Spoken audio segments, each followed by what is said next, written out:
I remember when I was probably in eighth or ninth grade. It was the summer, and I was playing on Little League baseball or on a Little League team in Columbus, Indiana. And I was on a pretty good team. And I played both. I was a pitcher, and I think I was second baseman at that time. And I was a pretty good little player. But a good friend of mine on the team was our top pitcher. He was really a really good pitcher. And his dad was the coach of the team. And I remember one time going over to his house we were going to go over because it was getting to be pretty close to time to either we had a game or we had a practice or something like that. And we went into his house, and it wasn't, it was a middle class home, something like that. But we walked in, and his dad was laying on the couch, having come home from work at Golden Foundry, where he was a laborer there. And the foundries back then, and I assume they still are now, that the ones that are around, dirty work, really dirty work, really hard work. And he was very dirty, head to toe, from his day at work.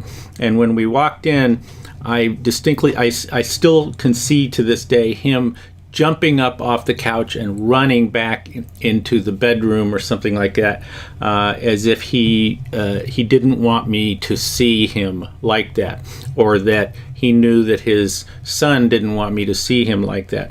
And I remember being struck by that moment that, gee whiz, why does it bother him to have that or to feel that way?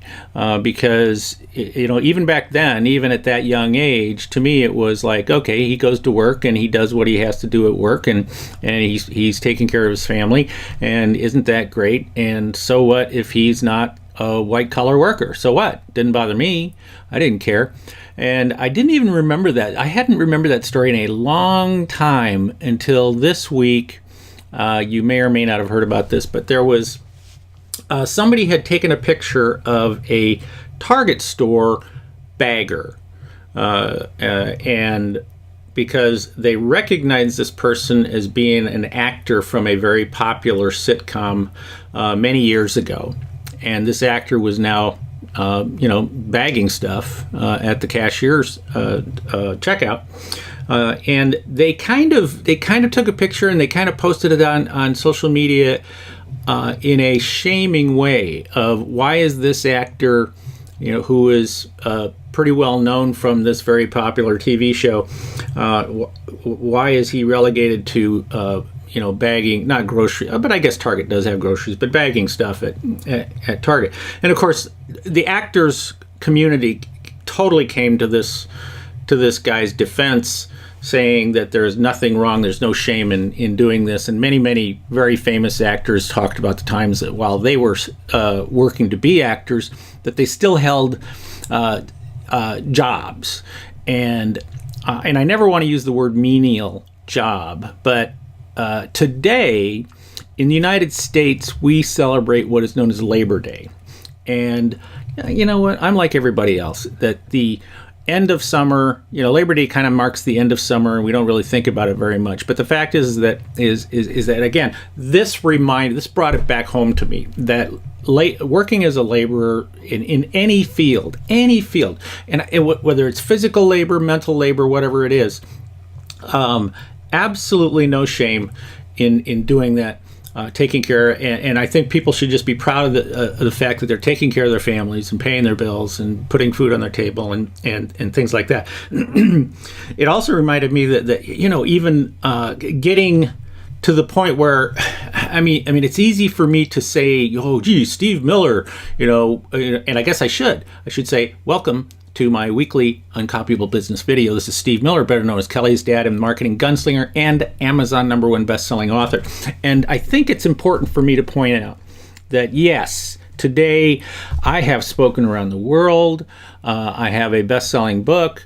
I have had, incredible consulting clients. I've spoken to, tens of thousands, hundreds of thousands of people around the world over the years.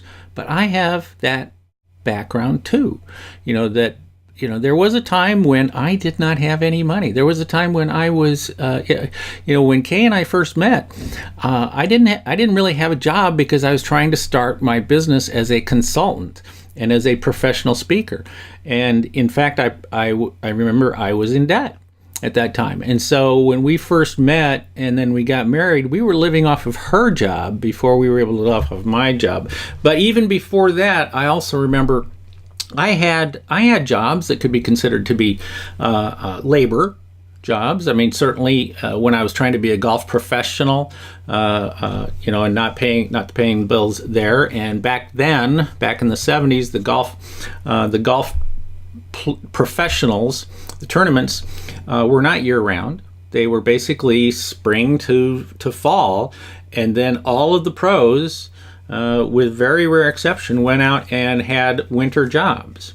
Not all of them were club pros. Some of them were accountants, and others were, construction workers and things like that.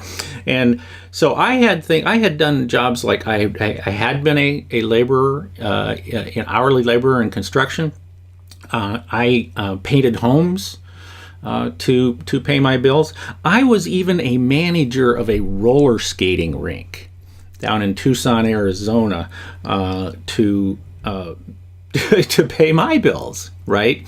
And not only, I think, is it important to just feel strong, feel good, feel strong about any of us. And I know a lot of you who are watching this, you're successful now. But you also did things like this. And the problem that happens as we get older is that we tend to forget those parts, and that we get in that box, right? Why is there a box? Why are we always talking about a box in the first place? Well, it's because we get into that box, and that box represents our current world. And if we've been in a box, a particular industry's box for a while, well, then we're in that box, and it's been, and maybe we've been doing this for 20 or 30 years, maybe longer. And so we're in that box, and when we're in that box, we're not remembering the other stuff that we did. And all of those are really, really important to remember, because every single time that you did a job or had an experience that really does not reflect the world that you live in now, every single time you did that, it gave your brain, it gave you you were looking at the world through different eyes. This is huge. This is hugely important. Especially if you are a follower of being uncopyable, if you're a follower of developing an uncopyable strategy, uncopyable branding, uncopyable experience, this is huge. That you have had experiences in the past that have given you different perspectives of the world. Multiple views and experiences do that to us. And what I would say to you is go back to some of those. Today being Labor Day is this is a great time to think about this, is to go back and think about those different experiences and think about how you viewed the world and how you would view the world today if you were doing that, because it's going to help you be different. It's going to help you think different, and it's going to help you see things differently. And that is the root of being uncopyable, is that if it's really, really hard to be uncopyable if all you're doing is looking at all the things today in your box and you're looking at everything the exact same way that your competition is looking. So the more of those experiences that you have that make you different, the better you've had, the better you are. And in addition to that, you want to continue to have experiences. You want to continue to do things that are going to give you new eyes. So like a big question to ask yourself is, when was the last time you learned something new for the first time? When was the last time you experienced something for the first time? When was the last time you did something for the first time? Because many of us, every single day now, it's the same routine, and we're doing the same things. And on weekends, we're doing the same things, and we're hanging out with the same people, and we're not seeing all this stuff. So remember, if you're in that box and you stay in that box, the box restricts us. You got to get out, build your own box. If you haven't read my book, you need to go read my book. Because if you stay in that box, you put blinders on. Today's Labor Day, and thinking back, and you know what? Even if you're a bagger at Target, so what? So what? Good for you. You know, and if you stick around, you're going to get a message, an extra message here at the very end. But this is Steve Miller, better known as Kelly's dad and marketing gunslinger. I want to thank you for watching me again this week on my Uncopyable Business video, and I will see you again next week. And in the meantime, always remember, be uncopyable. See ya. Hey, wait. I told you that I had something to tell you right after the program was over with, and this is it. Tomorrow, Tuesday, September 4th, I believe it is, I'm going to be doing a free webinar on the secret ingredient in Uncopyable that I haven't taught before. And it's kind of like the missing chapter from the book. Now, it's not like I did this on purpose to leave this out or anything like that. It just sort of didn't really fit with how I was developing the book at the beginning.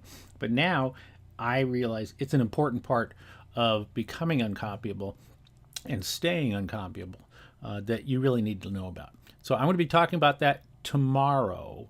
So you need to sign up today. Sign up right away.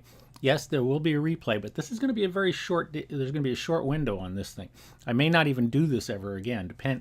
Everything depends, right? Everything depends. But you're not going to want to miss it. So I recommend you sign up. It's free. Obviously, it's free. So just go to the link down below and sign up. And I will see you tomorrow on the webinar.